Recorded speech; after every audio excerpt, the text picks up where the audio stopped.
Et approchez les Gouyassou. Rapprochez-vous. Asseyez-vous auprès du cantou, là. Voilà, voilà, voilà. Bonsoir, les drôles. Bonsoir, les enfants. Et les enfants, c'est le moment de Noël et des fêtes de fin de l'année. Et pour cela, je vais vous offrir un beau cadeau. Un spectacle qui va vous transporter dans un monde merveilleux où la lumière est magique. Vous allez découvrir notre église d'Ochava comme vous ne l'avez jamais vue. Et si vous êtes bien sage, je vous conterai aussi de belles histoires de Noël et du Périgord. Ça vous va, les drôles? Allez, place à la lumière.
Depuis que la vie est apparue sur notre planète Terre, des milliards de petits yeux scrutent l'univers.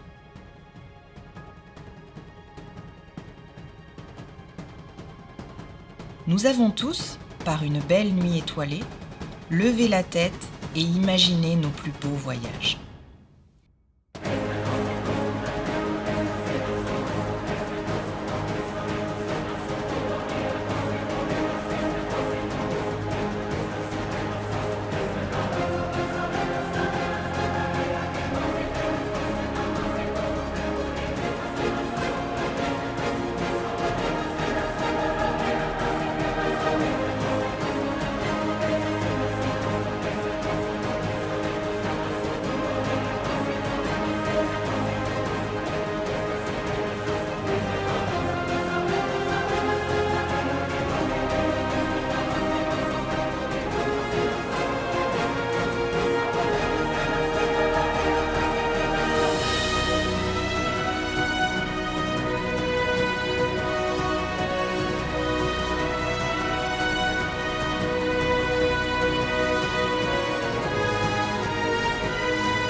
Les drôles.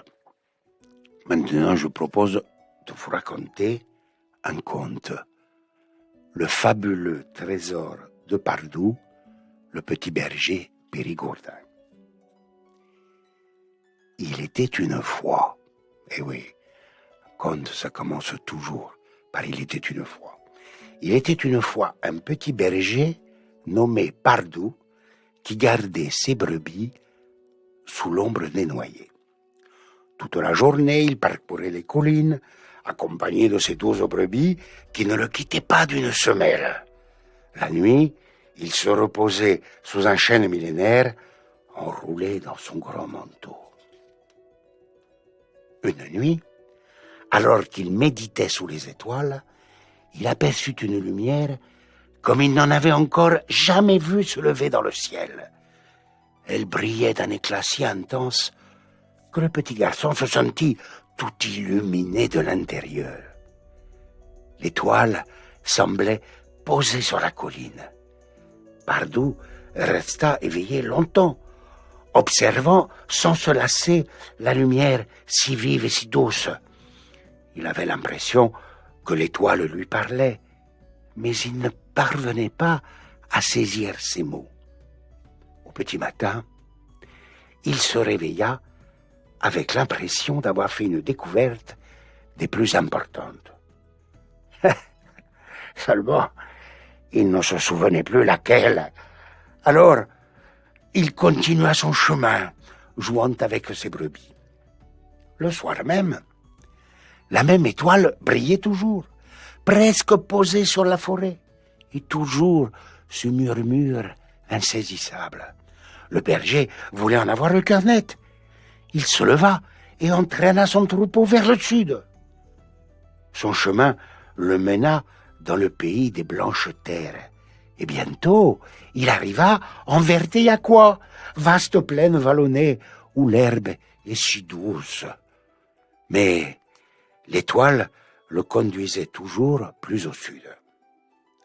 Un beau jour, au milieu d'un champ couvert de pierres blanches et percé de multiples grottes, il vit l'étoile arrêtée au-dessus de l'une d'elles. En se penchant depuis l'entrée de la grotte, il aperçut 3 hommes richement vêtus, agenouillés devant une femme qui tenait un gouillassou dans ses bras. À ses côtés, un homme regardait l'enfant, émerveillé. Derrière eux, un âne et un bœuf semblaient sourire. Pardoux se retourna. Oui, les brebis souriaient aussi. Il regarda à nouveau la scène, et c'est alors que le plus beau se produisit. Le nouveau-né lui souriait, et cela fit brûler en lui une flamme nouvelle. La femme le remarqua. « Pardou, approche si tu le veux. » Il t'attendait. « Il m'attendait, exulta le petit berger. Moi ?» La dame lui dit ces mots. « Voici ton ami. Que cet amour débordant qui règne en toi se répande sur le monde. » Pardo se sentit transformé de l'intérieur. Sur le chemin du retour, gardant ces paroles comme un trésor au fond de son cœur, le petit berger souriait à tous. Il arriva bientôt dans sa vallée et trouva une grotte confortable. Sous la roche blanche, il passait des journées entières à se remémorer ce sourire et ces quelques paroles. Il décida d'appeler sa vallée la vallée de l'homme. Il avait la certitude qu'elle resterait au long des siècles un refuge pour tous les hommes de bonne volonté.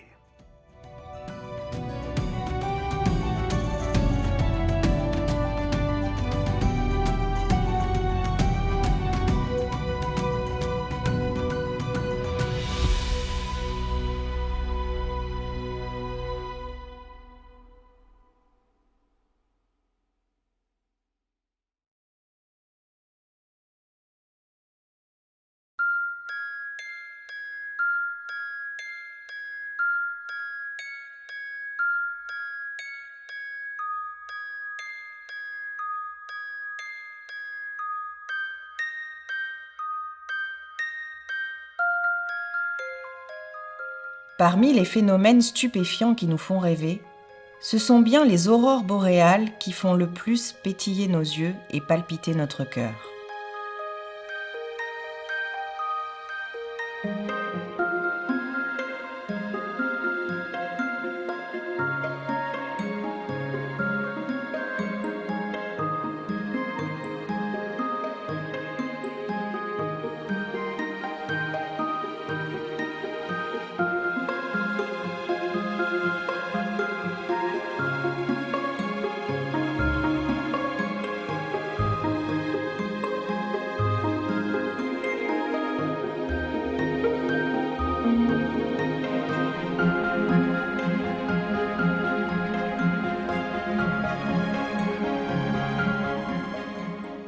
Aujourd'hui, cette magie naturelle n'a presque plus de secret pour nous.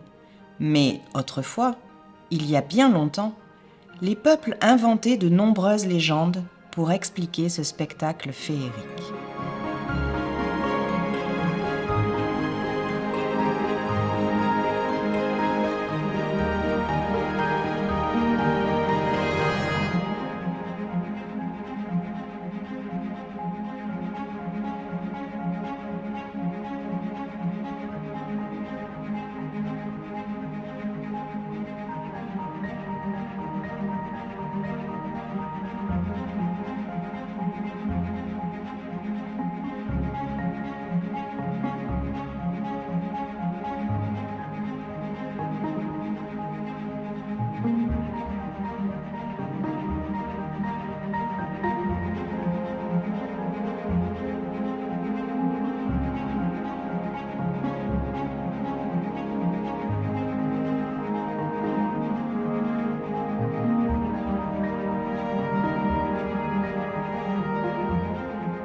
L'un de ces mythes raconte l'histoire d'un enfant du peuple inuit, Wapi, qui signifie heureux.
Un jour, lorsqu'il fut assez grand pour cela, Wapi dut garder les rênes toute une nuit durant. Au petit matin, il avait tellement besoin de courir et de s'amuser qu'il se moqua du soleil qui avait tardé à se lever.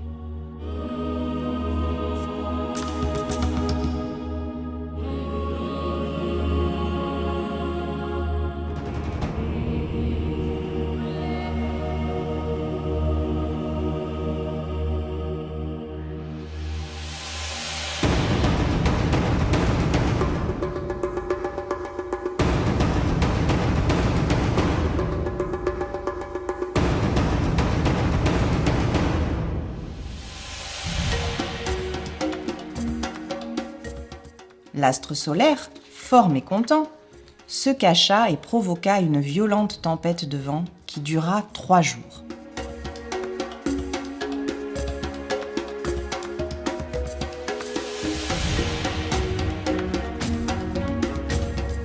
Wapi dut s'abriter et patienter.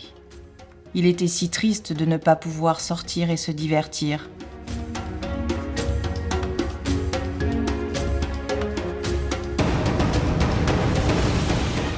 C'est par une nuit de pleine lune que la tempête cessa. En quittant son refuge, l'enfant, n'ayant toujours pas compris la leçon, se moqua cette fois de la lune.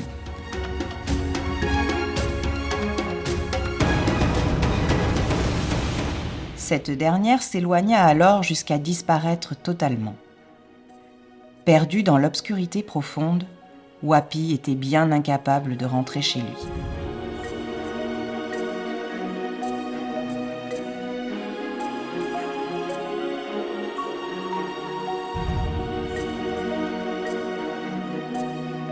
Le jeune garçon alluma un petit feu pour se réchauffer.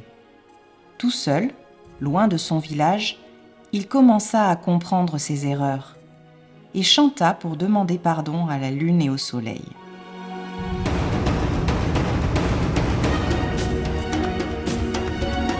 Comme par enchantement, les flammes se mirent à danser avant de s'envoler, comme happées par le ciel. C'est alors que des aurores boréales illuminèrent le chemin de Wapi jusqu'au village.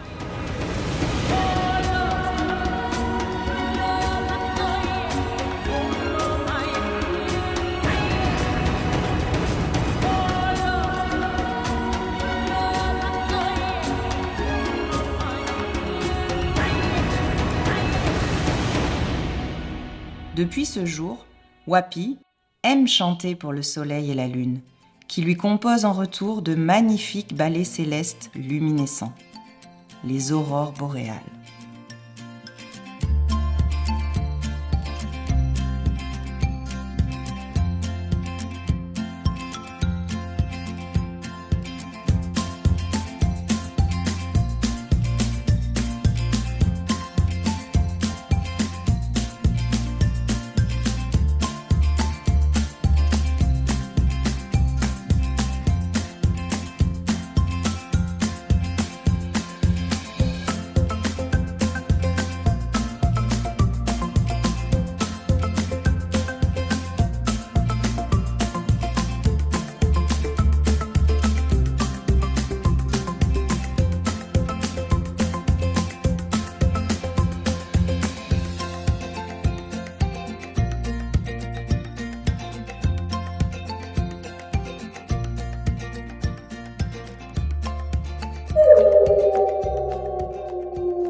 Maintenant, les drôles, nous allons écouter Clotaire et la clé magique.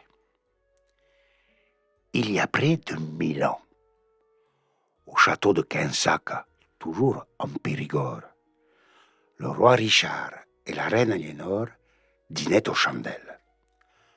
Soudain, la reine dit « Les fêtes de Noël approchent, sire. » Je sais, dit le roi. C'est l'occasion de faire plaisir à nos sujets du Périgord. Mais comment? Il se cassait la tête. mais ne trouvait rien d'extraordinaire. Le roi décida alors d'appeler Maître Merlin. Il débordait d'imagination et il était un peu sorcier. Moi, dit Maître Merlin, j'ai la solution à votre problème, sire, lui dit-il en montrant un joli coffret précieux rempli de pièces d'or et une clé. Alors, fit le roi, alors, voici une clé magique. Elle ne tourne dans la serrure que si celui qui l'a en main pense à ce qu'il faut penser.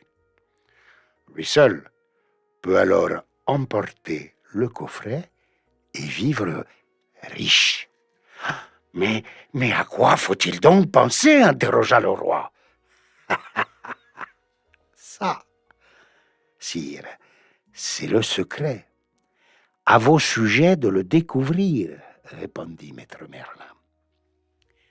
Cette idée plut au roi. Aussitôt, un jeune troubadour du nom d'Arnaud de Mareuil parcourut le Périgord pour en informer les habitants. Bientôt, ils ne parlèrent plus que de ça. La veille de Noël, dès le matin, une longue file de Périgourdins attendait à la porte du château. Le roi et Maître Merlin les regardaient discrètement. Un garde surveillait le coffret. Et à tour de rôle, les chercheurs de trésors essayaient de faire tourner la clé. Ah, ah, je vais me faire construire un château aussi grand que celui du roi, pensa un aubergiste en agitant la clé dans la serrure. Fini la corvée du pain, maugréa une boulangère en s'acharnant sur le coffret. Moi, je vais ouvrir une banque et je serai riche, se dit un autre, en cherchant à forcer le couvercle. En vain. Au bout de la matinée, personne n'avait réussi. L'après-midi, pas davantage. Le coffre gardait son secret et restait bel et bien fermé. Le roi commençait à trouver le temps long. Mais voilà que Clotaire, un petit gardien de troupeau, entendit aussi parler de cette nouvelle étonnante, alors qu'il se rendait au château pour la messe de minuit. Clotaire mit donc à son tour la clé dans la serrure, mais il ne savait vraiment pas à quoi penser, car il avait tant de soucis, ce pauvre Clotaire. Mais il se dit que si le coffret s'ouvrait, il donnerait tout le trésor à tous les pauvres qu'il connaissait. Comme il pensait à cela, le roi et tous ceux qui l'entouraient n'en crurent pas leurs yeux. La clé venait de tourner. Le petit berger en pleura de joie. Maître Merlin quitta alors sa cachette et le félicita d'avoir pensé aux autres plutôt qu'à lui-même. « Emporte ce coffret, lui dit-il, et vis heureux maintenant avec tous ceux que tu aimes. » Le bonheur illuminait le visage de Clotaire. Quand il se coucha, ce soir-là, Clotaire se sentit comme envahi par une immense paix et une grande joie.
De nombreuses légendes racontent comment le monde, les animaux et les plantes sont venus à l'existence et comment ils n'ont cessé de rêver dans leur sommeil et dans leurs évolutions. Certains peuples étaient même persuadés que c'est le temps du rêve qui est à l'origine du monde.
Parmi ces peuples, il y avait un homme, noélien, qui ne pouvait pas rêver. Comme il maîtrisait le bricolage, tout le monde venait le voir pour fabriquer ou réparer des objets.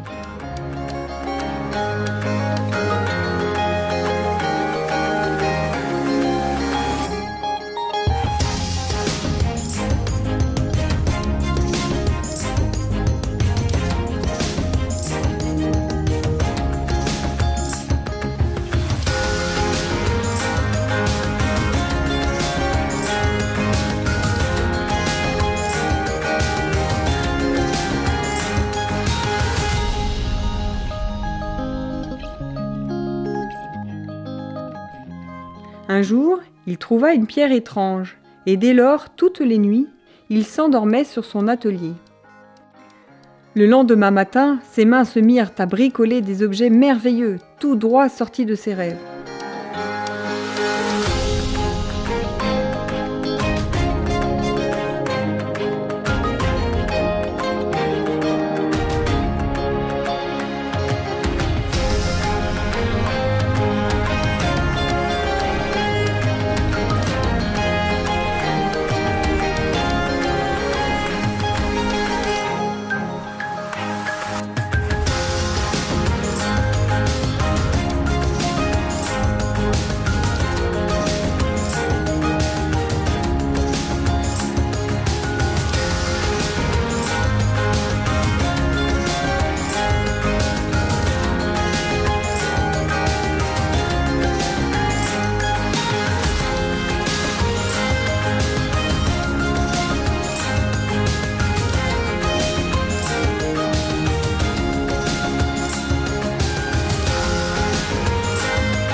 Mais la pierre que Noélien avait trouvée appartenait au lutin.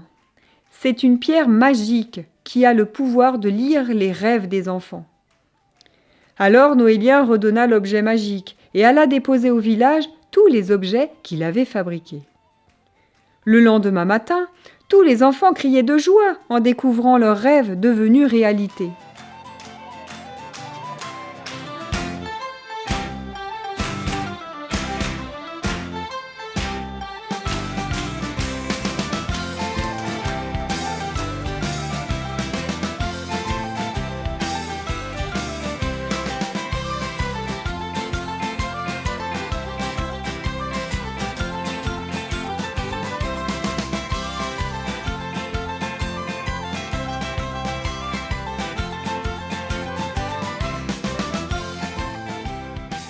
En rentrant, Noélien s'endormit et dans son sommeil, il entendait de petites voix l'appeler. Alors, en ouvrant les yeux, il comprit qu'il était au village magique. Tous les lutins aidaient Noélien à construire les nouveaux rêves merveilleux des habitants du monde entier.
Depuis, chaque année, tous les villages organisent une fête en son honneur.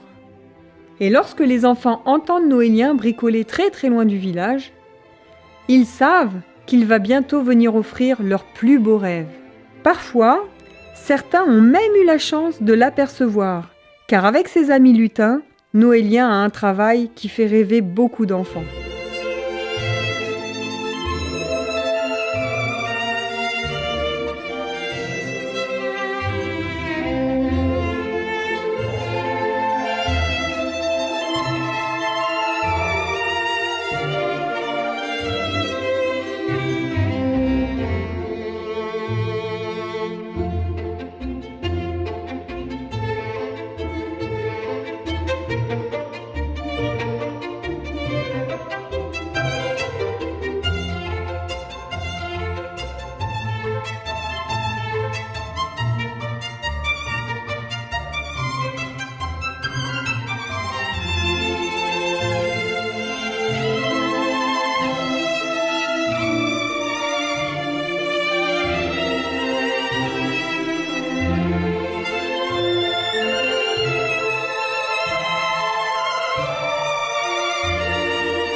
Allez, les drôles, on va aller se calcar.